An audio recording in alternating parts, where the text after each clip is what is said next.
Okay. It says I'm live, but I wasn't sure if I was live. Hey, it's Sasha Rose here. It is Friday, August 29th, and this is Venus Wisdom Live on Fridays, Venus Day. Sorry about that. Got a little tape on my screen there. And oh dear. I'm live, but I wasn't sure if I was okay. Just wanted to make sure that I'm in the right place, that you can see me. And I have been doing these live updates because I have a very unique take on astrology. I'm the founder of Venus Wisdom, and Venus Wisdom is astrology with the sacred feminine at center, with the container of Venus's 19-month cycle with the sun as the context that's holding the astrology, whatever astrology is arising. I have found this to be a most profound way to tune into the sky story, to receive meaning from that, to receive guidance from that, and to have an embodied experience of those energies instead of just being in our heads and having another cool map, to actually receive the wisdom that is available from one, saying yes to our own heroine's journey to deepen into discovery of who we are, what our gifts are, what our sacred mission is, and then to move with that, to bring that to the world so that we can really create a new paradigm culture at this turn of ages. We are the promise of the golden age. And so what we do now is moving us towards that timeline. And wow, it's just getting so clear that the old culture, the old society is dying and not working anymore. And so there's a lot of stress in people's lives who have had more stability. We have had more comforts. We have had in the West, at least, more of a sense of agency and creating the world that we want. And for a lot of people, this is now going sideways, or there's new levels of disruption. And so, this heroine's journey is a beautiful way to continue to anchor into our own guidance and to really have the cosmic support. The way that I see Venus as an energy is she is like this sister, this wise sister that is in the sky energy. So she's in more of the air or etheric realm, the spiritual realm. And she's really rooting us on here on earth to embody fully into who we are. So she has a quality, especially in her relationship with the sun, when they meet together, Kazimi, heart of the sun, she has this quality of like really bringing us into our own spirit, our own soul self, and that connection with source. So she's there right now. She's in the morning east before dawn and rooting us on, sparkling at us, and reminding us of what we love, reminding us of who we are. But the whole intention is to help us to root more deeply into the earth realm, into our own bodies, into this planet, and into nature, so that we can have that guidance on the path of manifesting and creating. And I see the heroine's journey ultimately as being a reclamation of our creative power, and especially our creative power as women who birth through our bodies. Because if we had that total sense of agency, we would not create this realm. We would not create a realm where there was this level of suffering, continuous war, harm of children, all of the things that we're seeing, harm of the earth. We would not create that.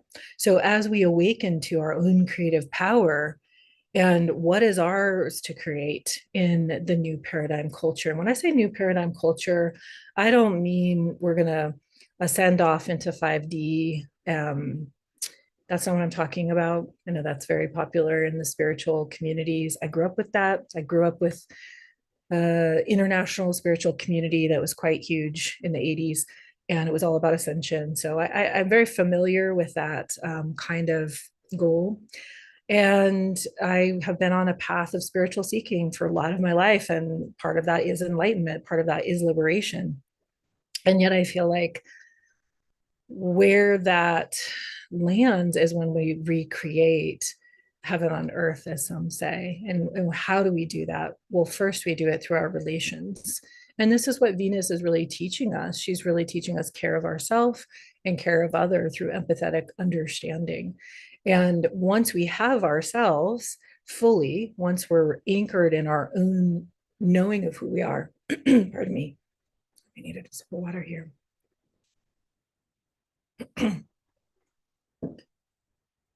Then we have the ability to move with others without losing ourselves.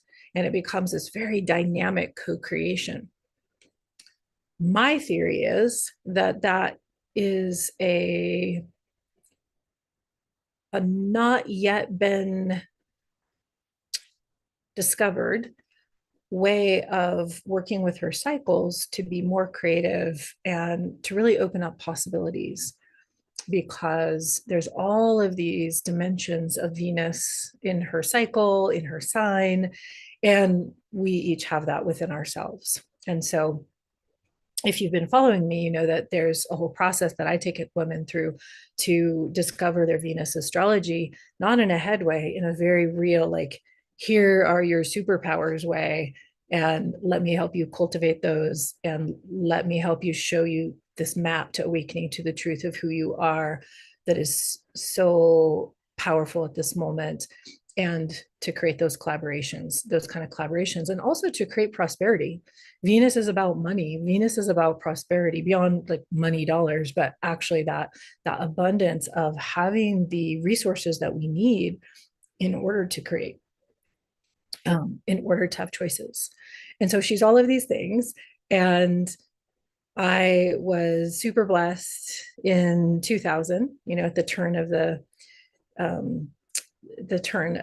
the century, to be able to go to a visionary school where there was all of these programs around permaculture, ecology, ecological design, natural building, a green MBA for business, new paradigms of education, studying all of the different visionaries from Waldorf to free school to Montessori to forest schools, all of them. And so it was this real amazing center of visionary education. And it was also self-directed, so that you could choose your path and you could really choose what you love to study. And then you could study that and give presentations, which is very much in alignment with Montessori method, which I went on to learn, and I became a Montessori teacher much later. But it was the only education that really worked for me as a different kind of learner, as a, neurodivergent learner. I didn't think of myself as that back then, but now we're really understanding about all these different ways that people learn, and that we're not all the same, and that traditional method really doesn't work for many of us, especially if you have a certain kind of, your genius is unusual. We all have this genius, and to unlock that in a way that really brings forth your own vision, sometimes that really gets squashed in traditional education. That's why I became so passionate about being a part of visionary education projects. So I was involved in this whole hotbed of possibility. And so that's what I'm talking about when I say like on the ground, is really getting serious about remapping, recreating community, and what is community, and how do we recreate a sense of village and support for our visions to come forth when we live in a culture that has separated us in many ways. And it's very challenging, to live as a single unit family without that sense of connection. And yet we've also seen that a lot of the community experiences didn't work. That's been a huge part of my life lesson from growing up in that very altruistic spiritual community, and seeing all the ways that did not work, and then being a part of different communities along the way, really seeing this piece where even when the vision is so beautiful and everyone's feeling that and everyone wants to be a part of that, on the ground, oftentimes things fall apart because there's a lack of harmony between the people. So we could call it the social permaculture. I haven't seen great examples of that in all of my experiences living in communities, living communally in homes, being a part of projects. And so, right there, that is the Venus magic through the relations. How do we harmonize the relations, especially when we have different ideas or there are disconnects, so that we can not just get along, but bring forth our unique vision to the collective collaboration? And so it's important, I think, to understand that we really do need sovereignty. And especially if we grew up in the West, it's hard to go into some kind of communal situation. It's very foreign and it often goes sideways. And so to really have models where we have our own sovereignty, we have our own sense of our own space, our own home, which we're seeing more with these tiny house villages are cropping up. And there's different things happening. I certainly wish there was more happening. Sometimes I just feel a little impatient. And I was talking to my stepdaughter last night on the phone, and she's now in her 30s, and just saying, yeah, I thought we would have a lot more examples by now of the new paradigm culture. And she's just feeling that too as a younger person growing up. She's so over the modern culture and all that that represents. So this is the higher level of the Venus work, we could say. It's not just about love and romance. I actually don't talk about love and romance that much. You might have noticed. I'm just really not interested in love and romance at this point in my life. For the last 5 years, I've been celibate and I've just been in my own relationship with myself, not in any relationships, because I was so hooked in to that realm. Part of that because of my own astrology, like just that, like longing for that beautiful soul relationship that would help both people awaken to their potential, the soulmate, that kind of karmic coming together was something that I really sought in my younger years. And I found that it was a hook for me into really leaving myself and into really giving away a lot of my creative energy. And since I've been in menopause, I feel so empowered to not be putting energy there, and actually so relieved that I don't have that constant pull to be in partnership. So that's why I think I'm focusing on like the larger, more expansive ways that Venus wants to work with us at this time. But certainly, if you are seeking love relationship, knowing your Venus design is going to help you so much. And it's going to help you to not get caught in some of those traps of relationships. And of course, the whole culture now is much more literate on narcissism and narcissistic abuse and the predatory nature of some people, and then even into the realm of it's not just us here, there are interdimensional beings here. The ancients always knew that there were spirits here, and they're not all good, they're not all having a beneficial effect on us. A lot of them are harmful, a lot of them are predatory, and one of the main ways that we can engage with that kind of negative extracting parasitic energies through wrong relationship, especially sexually, and sex without love, and all of these arenas that have become much more widespread in our culture, is in many ways not taking that into consideration, the spiritual dynamic that happens when we are sexual with someone.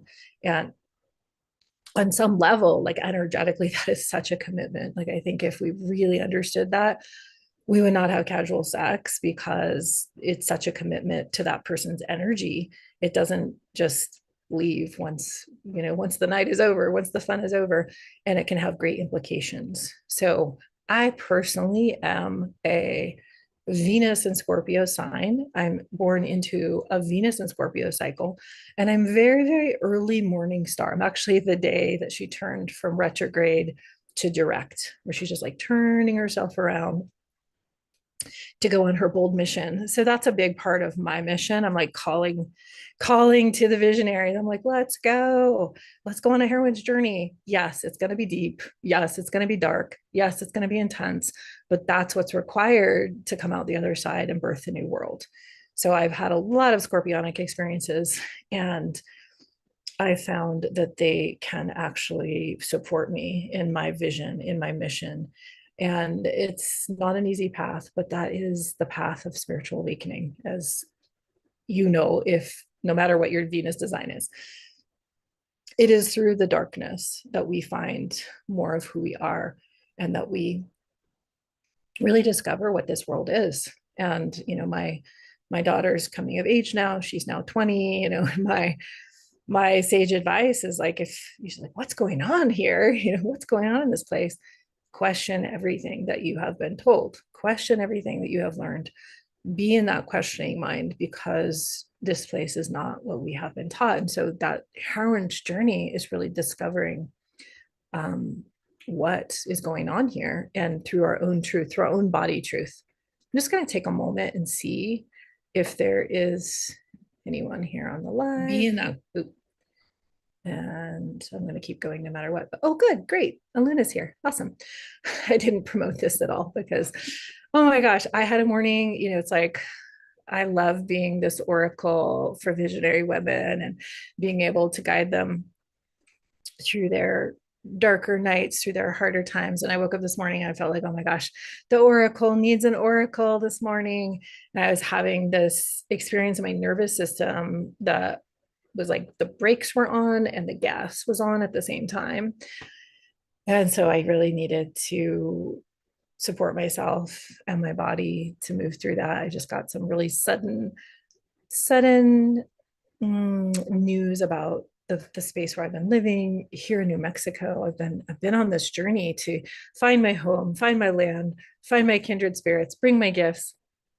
I have this incredible framework from my own journey for the last 13 years, and it can only come alive in relationship to other women that are really committed and devoted to like playing together in the realm of world creation, creating the new world. And so I was invited here to New Mexico, to northern New Mexico, for that intention, and it was like, wow, this is happening. And been staying on land here, and then the whole plan changed on a dime, and it's been really shocking. I think because it was such a tease, I was like, oh, this is it. It's happening. I've been dreaming of this. And I was like, no, this isn't happening. And this is, not a space that's going to be devoted to that kind of retreat work or group work or exploration work. In fact, like, I can't be here because the whole space is getting rented out, just for, pure rent, no vision. So it has been a heartbreak, in a pretty deep way. And so this morning was hard. So I was later coming on the live than I had planned, because I still, yeah, I'm just committed to doing this Friday live, and still feeling my way through how to get the word out. So thanks for being here. I really appreciate if you like. Of course, if you subscribe. And this is what this current energy is about with Venus and Leo, is really about showing up for what we love and expressing that. And I love how I so passionately can translate the codes of astrology for women on the ground, of really how to move with that, how to stay inspired, how to keep our fire lit through these dark times. And I feel like we can do that for each other. And so I want to talk a bit about the astrology. I wrote a long article about Venus being in Leo, and right when she came into Leo, she's opposing Pluto in Aquarius. I think that's why I'm inspired to talk about that community vision today. It's really up, it's really in the field, because that's what Pluto and Aquarius is really showing us, always showing us the way that the abuse of power is stopping the gifts of that sign. So with Pluto and Aquarius, it's really up, like, what are those communities going to be? Are they going to be the true golden age where humans wake up to our gifts and really start to redream the world? Or are they going to be, some kind of technocratic controlled smart city where everything's biometrically controlled and humans are basically, in a slave realm like we haven't seen on this planet through all of that digital control? So that's working us all on some level. And the technology piece is working us all on some level. And just the explosion of AI is, I mean, we knew it was coming, but I'm gonna say I'm a bit shocked. I'm a bit disappointed how many spiritual leaders are embracing it full-heartedly, and saying that AI is sentient, and using it for guidance to God and all these things. I'm not about that. I don't resonate with that. I feel like the true technology is in our organic human biology. And once Uranus goes back into Taurus, I mean, that's part of this, is Uranus is in Gemini, which is another air sign besides Aquarius, very fast moving. Uranus is technology. So this like sudden explosion happened when Uranus went into Gemini, and we'll take one last dropping into Taurus in November. And I feel like that whole time with Uranus in Taurus was really trying to show us the technology of our bodies, that we don't need, when we awaken to the, I don't know, higher levels, I guess you could say, of who we are as beings. And I don't really like using that term, higher levels, more expansive levels.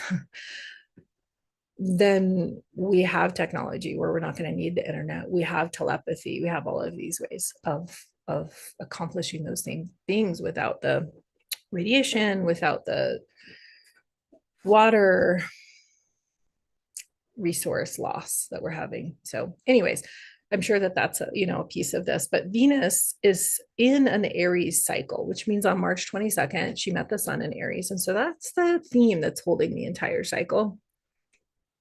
If you've been following Venus wisdom, you know that. So we want to keep referring to that energy of the rebel, the heart-centered entrepreneur woman. This is, in the realm of the feminine. And so I speak to women about the energies as being very personal to them, but of course it applies to everyone. So heart-centered entrepreneur, sacred rebel, pioneer, doing something new. Like, it is such an opportunity for a fresh start, and to have the courage for that start, to have that courage to go forth into new territory, which has been part of what's inspiring me in my journey.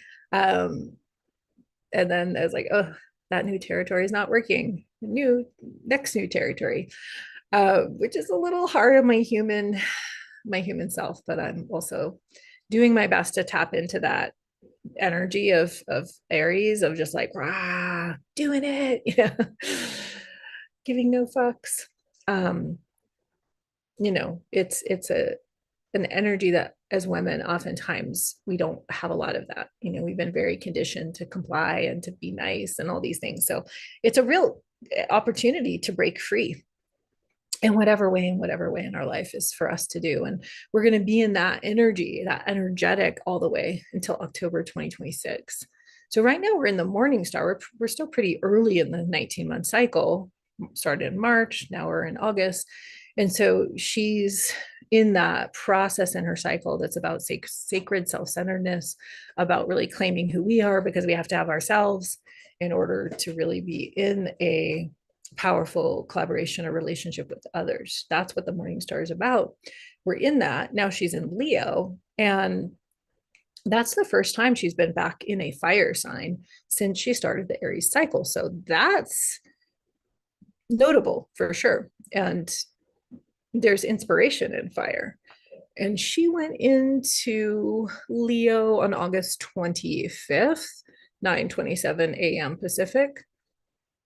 Sometimes it's nice to know the dates and the time, because sometimes if you're sensitive, especially if you've been syncing with Venus, you may really feel the shift. And that Cancer energy that she was in was much more like internal, protective, sensitive, super sensitive, emotional. And now it's more like busting it out. So I encourage you to get up early and go see her and receive those codes in your eyes directly, preferably not through a window, and just be in an open space with that. Be in a not doing space with that and see what you receive, because there's a lot of inspiration there for us. And I find that women that do listen to that and that they do get up and they do it, it will amplify your awakening. I can't 100% guarantee that, but I've seen it so many times. So if you're here for awakening, that's going to amplify it. You know, this is a path to awakening through the birth process of really honoring what we're here to do, honoring our passion, honoring our deep heart, the trials and tribulations that we go through to try to bring that into the real, to create that, the underworld where she's going to drop in late November, where she'll disappear from the morning sky. And that's the deepening into the layers of our own wisdom and our own ability to source our own love. And then the blessing of that, to know that even though Venus isn't seen, there could be a sense of disconnection, but it's right inside of us. And then the reemerging in the evening sky, which will happen in February. That's going to be more about holding ourselves in this more authentic, true version of ourselves, and then bringing that to others, and then seeing what comes back. So that's really where the empathetic understanding has such a chance to blossom. So here we are, we're in Venus and Leo time. The sun is freshly in Virgo. They kind of shifted pretty close to each other. And so we've got that really grounded Virgoan sense of the practical details as we go into the fall time, the harvest time in the north. And then we have Venus being in her most expressive, creative Leo expression. And so as she moved into that, she opposed Pluto, the lord of the underworld. And so there's a real Persephone myth playing out with that, because she's very much in the young feminine now. And so, like, what happens when we show up in the beauty and the glory of our radiance as women in this place? You know, it's can be dangerous. It can be, you know, there can be forces that want to extract that. There can be abuse. There can be blocks to our creativity from the abuse we've suffered. This is the graphic that I created for Venus and Leo with the sun in Virgo. And there's a lot of energetic expressions here in this. And so there is an opportunity as she's moving out of that opposition with Pluto that really has a hint of the underworld, has a hint of what's coming. She's going to actually conjunct Pluto, which means she's going to come right, you have a union with Pluto in Aquarius. When she's in the underworld, and I believe it's in January, right before she comes out and is seen as evening star. So it was like a little taster of that. So just looking around, seeing what are the themes in your life, what came up around power, especially when you embody your feminine radiance. And it is so interesting that the young 14-year-old girl in Scotland, I believe it was, Sophie, I know she got out her axe and her knife to protect her sister from harassment there. And there's a lot of harassment happening in the UK, and there's a lot of abuse, of violation of young children. It's coming out that there's actually these grooming gangs, and there's these rape of children that's very, very widespread. And so it's like interesting that in this moment, that young woman standing up, and I haven't dug into that enough to know how true it all is. Like, I did see the video, but I don't know the context. But regardless, it's in the popular imagination. And there's this awakening to the harm of girls and I believe boys too, that's happening, very targeted, to the European children. And so, you know, this is something that we really need to have some underworld skills to look at, and to change it. We have to be able to look at it. We have to have our nervous system be able to handle that, the horror of that, and to shine the light on it. And so this is a moment where that came out, and her protection was so profound, because then she got arrested, according to what I'm seeing on, you know, according to what I'm seeing, if that's all true, she got arrested by the government for having weapons. So how inverted is that, you know? And we're waking up to how the abuse of children has been completely woven into the power structures here on this planet. And Leo very much is about children. I mean, this is a young woman here in the image. She's not a child, but the sign of Leo is associated with children and with the innocence of children and the joy of children, and the eros, the innocent eros of children that are in coming into their own pleasure, but not in a sexual way, and certainly not with adults. But there's some kind of association there, and how to protect that. I just really feel that if we all committed to and intended that protection of all children on this earth was the number one priority, was where we put all of our focus, was what we advocated for, we would have an amazing culture, because everything else would take care of itself if the children are protected. And so this is a moment here where we get to be in the celebration of our joy. And for a lot of us, if we haven't been moving our emotions, we might have access to our joy. And so I want to recommend a resource that I recently found that is so incredible.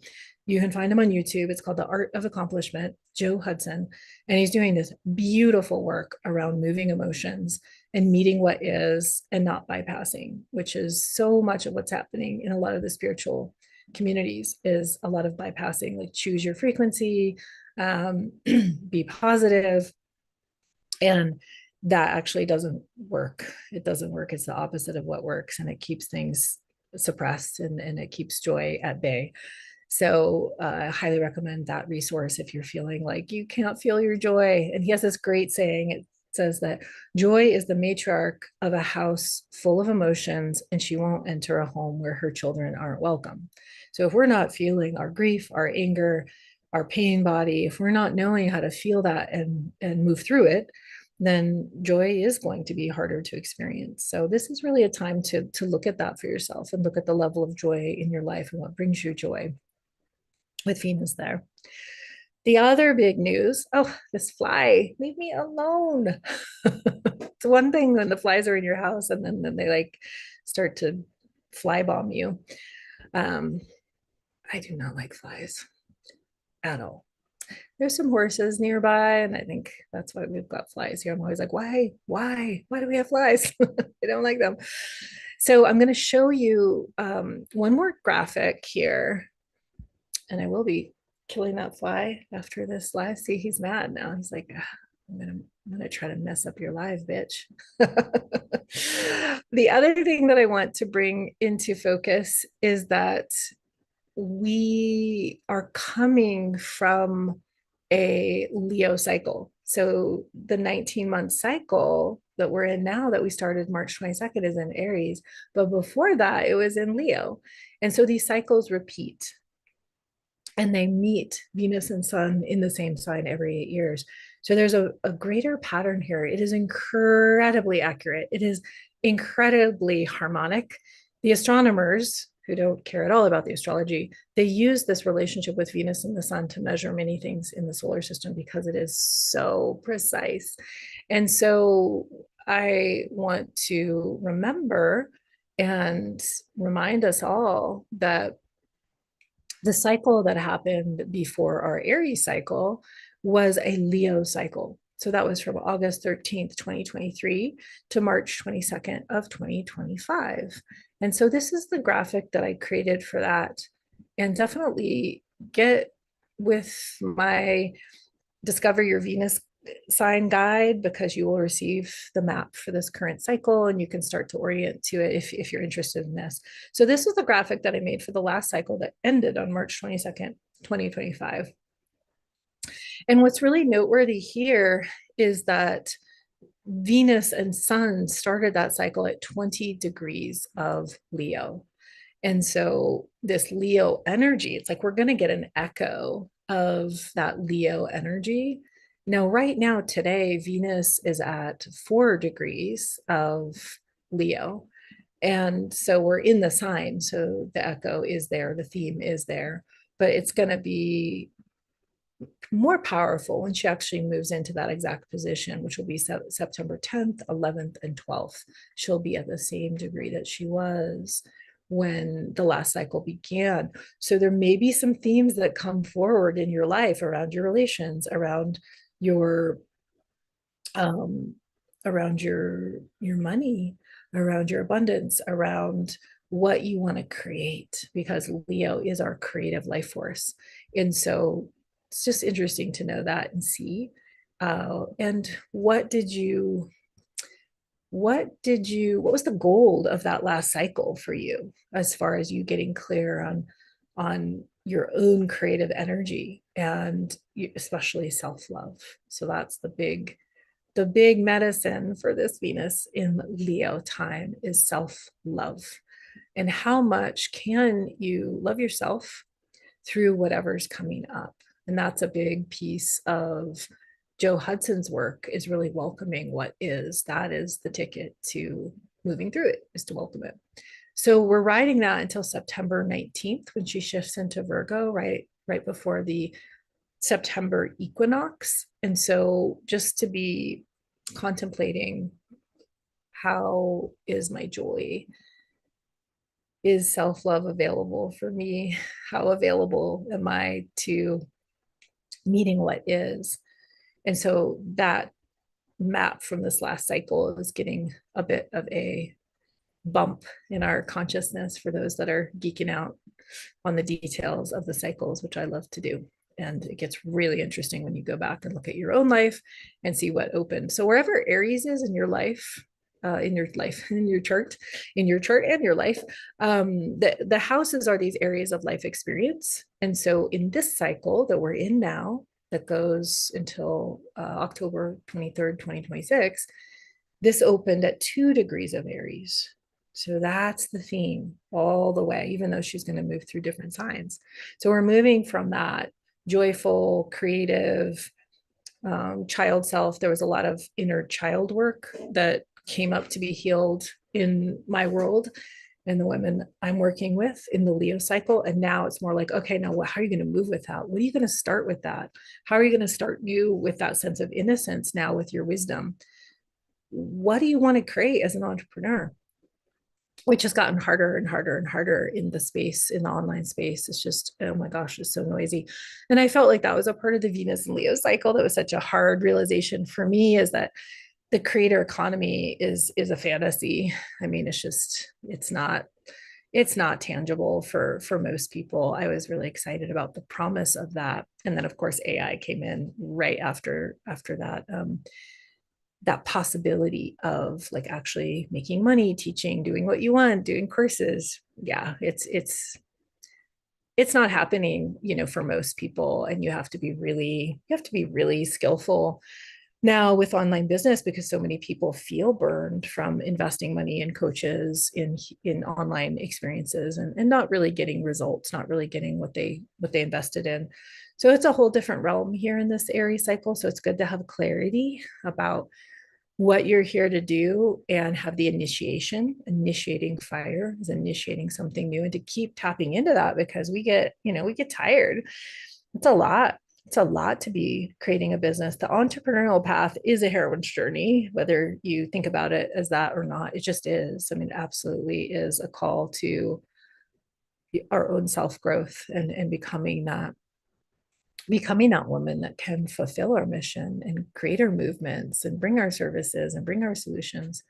So in this map here, we're going to remember, like, Aries is the mother of the soul cycle. She's like that overarching theme, but we've moved down here and we have these monthly meetings of Moon, our conditioned feminine, and Venus, our evolutionary feminine.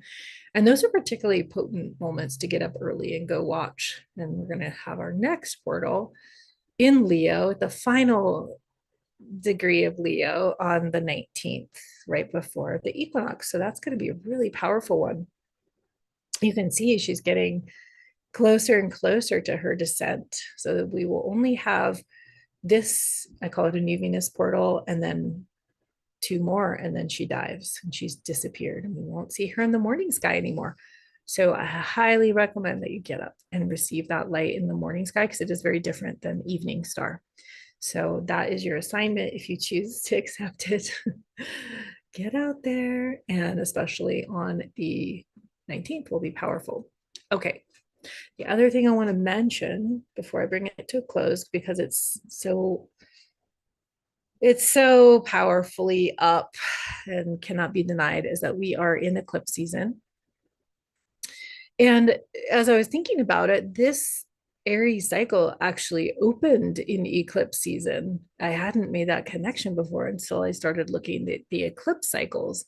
And so the last eclipse season that we had started March 14th, 2025, with the lunar eclipse. And then the second one was March 29th, 2025. So the Venus cycle started right in the middle of that eclipse season.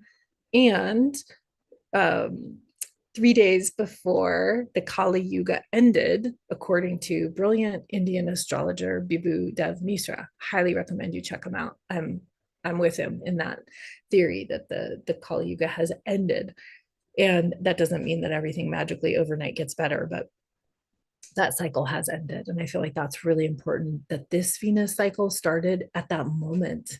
And this Venus cycle in Aries started in eclipse season, which is an intensified portal of change. So we have this invitation to be new, to start something new, to remember our original innocence in a way that we get to initiate more of what we're wanting to create in this realm, especially as an entrepreneur, a pioneer, a visionary, a leader. All of those align with Aries. So that's interesting. And then we're coming into this next eclipse season. There's always two, and there's always, I think there's always a lunar and a solar. Sometimes there's three, but we're having two. September 7th, we will have our first eclipse, which will be a lunar eclipse. And that is, let me see the timing for that. Looking at charts here. Okay, that's 11:08 a.m. Pacific time. And that is going to be very close to why it's an eclipse, is it's very close to the nodes of the moon. And the nodes of the moon, North Node and South Node, are sometimes called the nodes of destiny. They really show us our invitation for a collective evolution. They're like the North Star. In their position in the sky, they're like a collective inspiration. And then in our own chart, in our natal chart, they're absolutely the place to go if you want to know your sacred mission. So the way that I look at it is our Venus astrology, and the design of that is showing us exactly who we need to be, the qualities we need to be as a woman to fulfill our sacred mission. I mean, so gorgeously, so clearly. And most women don't know the secret astrology. They have their chart, but they don't know the secret astrology of the cycle. So that's who we are as a heroine. And then our North Node is showing us our mission. That's our North Star. That's what we need to be contemplating, in my view, if we want to be moving with life. We need to be contemplating that North Node in our personal chart. There's always a personal discovery. And then there's always the transits and what's moving through. So all of us right now can be inspired by the North Node, which is in Pisces, the final sign of the zodiac, and the South Node in Virgo. And I'm going to go ahead and put this chart up here for you. This is set for San Rafael time, Pacific time. And this is the September 7th eclipse that will be a full moon eclipse, because moon and sun are opposed, and it will be at 18 degrees of Virgo. This is really powerful because this particular nodes of destiny of the North Node in Pisces and the South Node in Virgo is seriously one of the hardest evolutionary walks, because Virgo, in that position, the South Node is what we're giving up. It's like the land that we're leaving. And it's like a stack. To me, it's a stack of many, many lifetimes where we've embodied a certain energy, we've had a certain mission, and we're really used to that energy. It's ingrained beyond our moon. The moon to me is like our conditioning from this life, and the South Node is many, many lives. And it's all stacked up. And it's like, okay, we're leaving that land. That's not our North Star anymore. And we're moving towards the North Node in Pisces. So all of us get a little bit of that. But if you have this personally, this is going to be especially powerful if you have your South Node in Virgo and your North Node in Pisces. And for a lot of women who have your own Venus cycle in Aries, you actually have this exact nodal position as well. So you're getting double. You're getting both double the invitation to bust it out and move towards your sacred mission as this heroine of initiating fire. And you're getting your nodal return, which means that what's happening in the sky matches your natal chart, if that makes sense. So all of us are having a big letting go of Virgo tendencies. And I want to read for you out of the amazing book. If you don't have it on your bookshelf yet, you love astrology, highly recommended, Jan Spiller, Astrology for the Soul, which is all about the nodal axis for you specifically. So you need to pull a chart and, find your own nodes, and then you can really, really look at that. But because it's happening at the eclipse, we all get a taste of it. We all get an invitation. And then especially, where does this land for you? Where in your chart is 18 degrees Virgo? It's going to show you where is that potent portal of change. Things can change very quickly during eclipses. It has a bit of Uranian energy. Uranus is the great change maker. And so I hope I'm not messing that up. I was going to check in with the live, but I'll do that in a minute. Sorry, a little ADD moment. I got distracted. So this is something that is going to affect you in your life, in your chart, and most especially in a much stronger and personal way if that happens to be your own nodal axis. Okay, so according to Jan Spiller, the qualities to develop for North Node in Pisces is to be non-judgmental. Like that's the deepest shadow of Virgo, right? Is that judgmental nature, to cultivate compassion. And I love this one, surrender anxiety to a higher power. Virgo shadow is known for overthinking, and often in a negative way. So freeing the mind through meditation and self-reflection, because we're moving from the land of the Virgo into the Pisces. So it's like giving that up. That surrender is huge, huge, huge. And focusing on a spiritual perspective, focusing on their spiritual path, not just what's happening on the ground. Virgo is very, very practical, very connected to daily life, trusting in positive outcomes. That's the move towards the Piscean trust of a greater plan. Acknowledging connection with the universe and welcoming change. Okay, so we can all lean into those. And then what we're leaving behind is hyper anxiety reactions, over analysis, obsessive worry, exaggerating the importance of details, critical first reactions, fault finding, making others wrong, excessive anxiety over making mistakes, and being Mr. or Mrs. Perfect or Ms., staying in unpleasant situations, and inflexibility. So you can see there's a lot of tightness, there's a lot of rigidity there that's asking to be released for you in your own personal life in whatever way that's showing up, and moving towards the compassion. Like that's the journey of that South Node in Virgo, is like being so judgmental of other people for so long in such an ingrained way.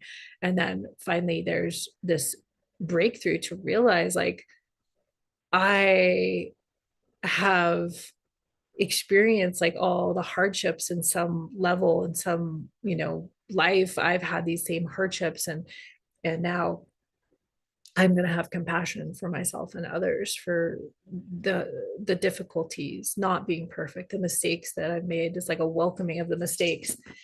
And that's how true change happens. Of course, it's not by beating ourselves up for the mistakes, which is the shadow of the Virgo and that voice in our head. And like, how are you going to talk back to that voice in your head? It's like, you're doing it wrong. I can't believe you did that. I can't believe you posted it. No, no, no, no, no, no, no, no, no, no. Right? Talk back. And that's one thing that Joe Hudson talks about in his work, is experiments, because we've just got to work with our own system and our own patterns and in experiment. And that is how change happens, because there's an openness in experimenting.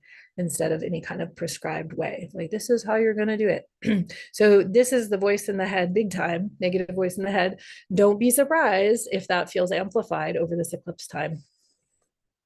And then, oh gosh, I haven't even researched visibility. You can go on to, you can go anywhere and find out, if the eclipses are visible. I don't even know, because I don't personally watch eclipses, lunar or solar. It's just not something that I've ever felt intuitively is right for me to do. There's a lot of native traditions that don't do that. And, just say, like, trust your own guidance. A lot of people are into it. They're eclipse chasers. They say it's the best thing ever, so it's, of course, your own guidance is always going to show you, maybe it's right for some people and maybe it's not right for other people. And it's not like I'm doing it out of fear. I'm like, oh, I'm so afraid of the eclipse, I got to stay inside. I just seriously feel like it's more of a protective inner time. And it's not a time, I don't know, I'm really into the receiving the light of the luminaries, and it feels like not a time to do that. So I trust that. And I just like to say that because sometimes we go along with what's popular without checking in with ourselves. So, just a little reminder, check in with yourself. Like, is that right for you? So the second eclipse is going to be a solar eclipse, and that is going to be September 21st, at the very final degree of Virgo, which is so interesting. Like, this equinox is going to be a banger. Like, you see how much is going on right at that time, right at that eclipse time. We got the new Venus portal, we have the solar eclipse. And so, that's going to be in the opposite sign. So let me go ahead and pull that one up too. Actually, I'm going to stop share. I'm going to take a little peek at the YouTube situation because I can never see anything when I'm on the Zoom. I like to do the Zoom because then I can share screen. One of the reasons I like to do Zoom. So thank you for your patience. Yay! Aw, Shannon's here from New Zealand. Appreciate that. Yay, yay. Okay, Zoom. Right. Can I see anything else? All right, great. Lovely. Thank you. Thanks for liking. Thanks for subscribing. So appreciate that. It all helps get the word out about this movement of embodying the heroine that we are and having clarity on our path of purpose to really fulfill our sacred mission, and collaborating with each other to open up new possibilities to create the world we want to live in. That's a mouthful, but that's the vibe. That is the vibe. And I feel like more women need to have more resources so that we can make more of these changes. Women have not traditionally had resources, as we know. And so, this time of more women being able to make money through business is really an opening for new projects, new possibilities of what could be funded. Okay, so let's look at this chart coming up, which is going to be September 21st. And just to track what I'm saying here with the nodes. So here we have the south node. Actually, the south node's right there. I don't know why I circled those ones now. We're in a cluster there and they caught my attention. Okay, so the south node's a little bit further away from the new moon. This is a new moon. Solar eclipses happen on the new moon. This is 18 degrees. And then there's the 18 degrees for the north node. So that's going to be a new moon eclipse. And that is going to be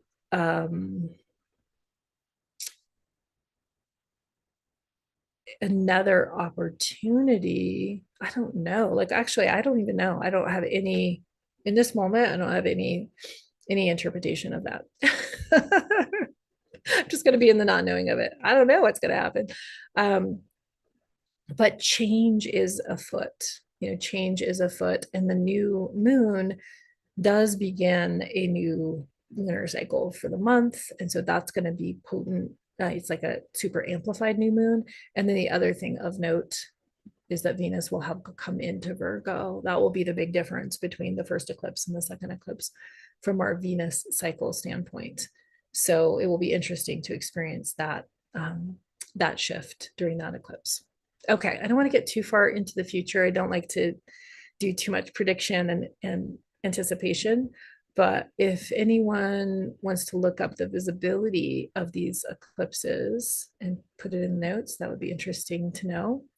And here we are, here we are in this moment on August 29th. And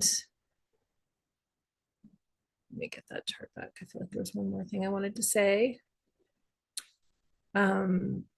I guess, what I would say moving up to the more intensified experience of both the Virgo and the Pisces is to really harness or receive the energetic of the sun and Virgo before it gets so close to those intense points where there's more of a catalyzing effect around the eclipse. Right now it's more gentle, to really allow yourself to find the patterns that will support you in your daily life, especially your health, and to get back in the groove. If you've gotten out of habits that support you, like, this is the time.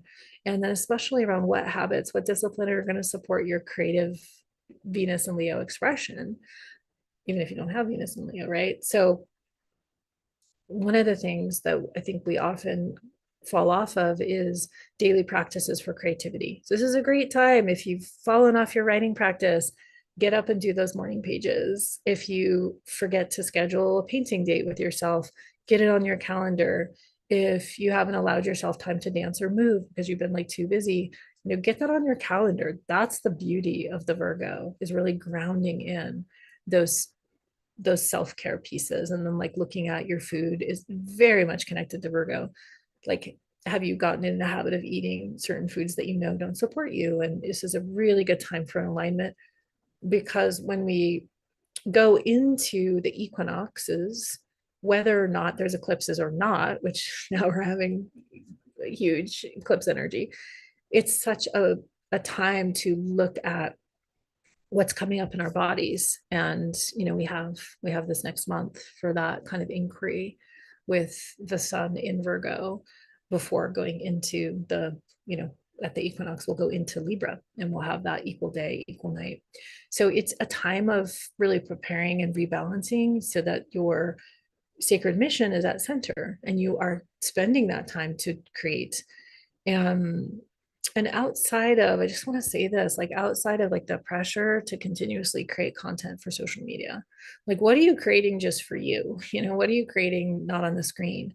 What are you making time for your creative life? Because there is that pressure now, where those of us in business, it's like post every day, writing all the time. And a lot of that is joyful for creators, but sometimes it can feel like another hamster wheel in the matrix of like more creative human genius, crank it out.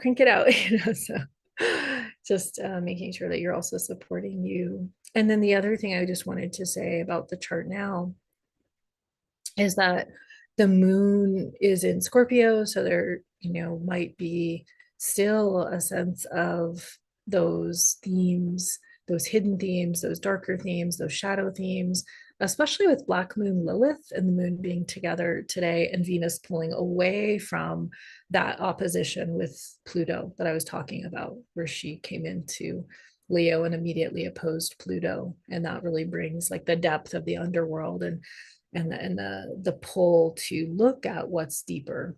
And I was thinking about like this process of being deep, which, if you have those energies naturally in your astrology, you may have an easier time being deep than other people. You may see things that other people don't see. There's something about a perception that happens, and that's of course what psychology is about understanding what's happening under the surface. The reaction that's playing out on the surface has a root that's deeper, that's probably a part of a childhood pattern, that there's probably trauma there. And so there's really something alive in the sky story right now around power and power dynamics, and being able to see how those play out for us, and to hold ourselves hold ourselves in that self-love as we move through them. So one of the most powerful things I've done is, hold myself in self-love through real shame feelings. Shame is like so sticky and icky, and so much a part of the abuse of sexuality. And so it's like, how can we hold ourselves in love as those patterns clear? Feels like there's something about that in the invitation. And when I think about being deep, I was thinking about, when you get a deep tissue massage and you think you want a lot of pressure. I used to be a massage therapist, so this analogy comes to mind. People like, go deep, but there may be so much armoring that it's really hard to go deep, and that the body's not actually saying yes, go deep. So we have to work with, what is the resistance, what is the pressure, how do we soften so that there can be more depth, so that we can be touched more deeply. And to me, this is the process of the heroine's journey of being humbled and giving up those layers of protection and meeting the hard stuff with an open heart and an openness in our system. Then we can actually really get in there and not just have the concept of being deep, but the actual experience of being deep. So one of the main ways that we can be deep is through working with our own tension in our bodies at the body level. So speaking of that, it's a great time to get a massage if that's available for you. And tend to that body love. And the last thing I'll say about this chart in this moment, which I guess I'm actually not sharing anymore. Let me see. I just want to mention that Mars is in Venus's sign of Libra, and we can see that here, Mars in Libra. And so there's a real connection with the masculine nature in service to the feminine nature right now. And I personally have this natally, where my masculine Mars is in Libra in a very strong place in my chart. And one of the things I was noticing is that I was too quickly, I'm in a bit of a difficult situation now in my life, in another crucible of finding home, but too quickly taking in other people's feedback and to making decisions from what other people gave to me. And that's very much a Mars and Leo tendency. So for me, because I have that natally, it's particularly amplified because Mars is our own self initiative, it's our will, it's our action going out. And then Libra is other. So just to take extra time to really tune in with your own heart, your own self, sacred self-centeredness, and really put that through your own processes of decision making, of listening. And for me, another insight that I had, because so much of the Venus work is about heart, and I've talked so much about the heart, and the heart has been such an incredible place to rest in, to transmute the negative of life and to come back into that love, to come back into that openness. But the importance of the womb and the gut feeling of the womb that we have in our decision making is equally important. And I feel like I'm having this realization that I haven't talked enough about that. And in my own decisions, I'm opening to really listening more to my womb. I'm starting to learn more about human design, kind of heard about it and had bits and pieces, but I'm starting to more earnestly study that map and this idea of the sacral for those that have that as a decision making center, which I do. And it just reminded me of that, that we each have our own processes around decision making that are connected to our own bodies.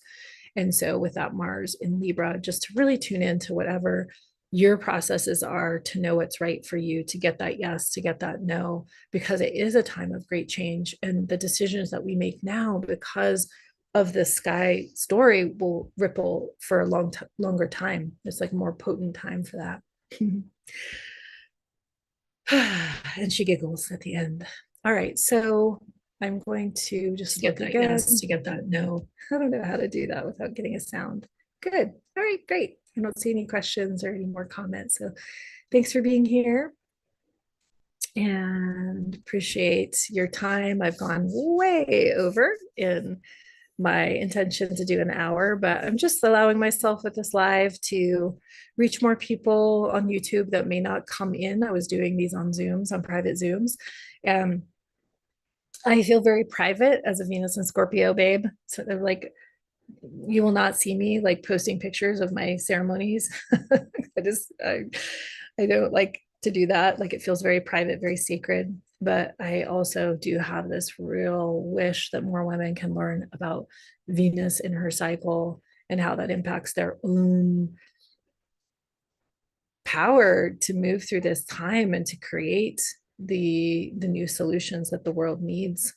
And so it kind of feels like I'm doing ceremony on the highway, being here on YouTube live, but I'm doing it. I'm putting the call out. And if you want to work with me personally, I do a deep dive Venus wisdom activation session where I can dial you into your Venus astrology and really help you understand each dimension of that and the invitation to embody that, to be more powerfully rooted in your feminine, to lead with your feminine. And those are exquisite sessions to have if you're really ready, especially if you're an entrepreneur, a leader, you're someone right now that feels like you want some extra support. And so those are available. I am booking for those. And we are in a time when we're still early in this cycle. So to me, that's the Syncing with Venus starter kit. And that's a bit of more comprehensive of a package. You know, it's 90 minutes and then I do a follow-up and I give you tons of resources so you can actually know what that means, Syncing with Venus. You can like get on the trail, get on the pack, get on the pack. There's a pack of us. There's a pack of us wild women who are syncing with Venus. You can get on the journey. And those sessions are $497. And I'll put my booking links down below and would love to sit with you in that space. And I, put some more information in the notes in here. And then I just also wanted to create an offer for women that are like, oh, what is this? But you don't know me that well. You haven't been a part of my world. And that's a 45-minute session called a Venus Power Call. And I'm not going to teach you in the same way I would in the Venus activation. We're not going to be in that kind of relationship where I'm really giving you the map and being like, okay, starter kit. It's more that you can come into that space, that container. I will be looking at all your astrology and you can bring like the most challenging thing that's happening in your life, in your business, and we can sit with it in the container. You can see how the shift can happen through the power of the Venus wisdom, through the power of looking at your astrology and through that lens and guiding you so that you can have an experience of me and my work. And that is only $139 through September 1st. So get on it if you want to try that for that investment. And thanks again for showing up. Lots of love to each of you and really blessings on this Venus Friday, Venus Rules Friday. So as much work as you had to do and all the things, taking care of all the people you do. Usually I do a guided meditation as part of this, and I didn't do that today. But I will put a really beautiful guided meditation that I've been working with that I just came across that feels like it's very aligned with all of what we're talking about. I'll put that in the notes too.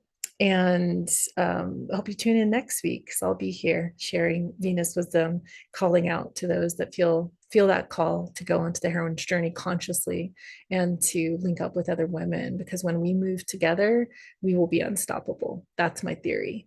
And we're learning how to move together from our own connection to our most sacred work, our most sacred purpose, and then to begin to link that with the other women in the world. We get to use this technology in a good way and link across the world. All right, that's it for now. Take good care of yourself. Do something pleasurable today. Do something luscious.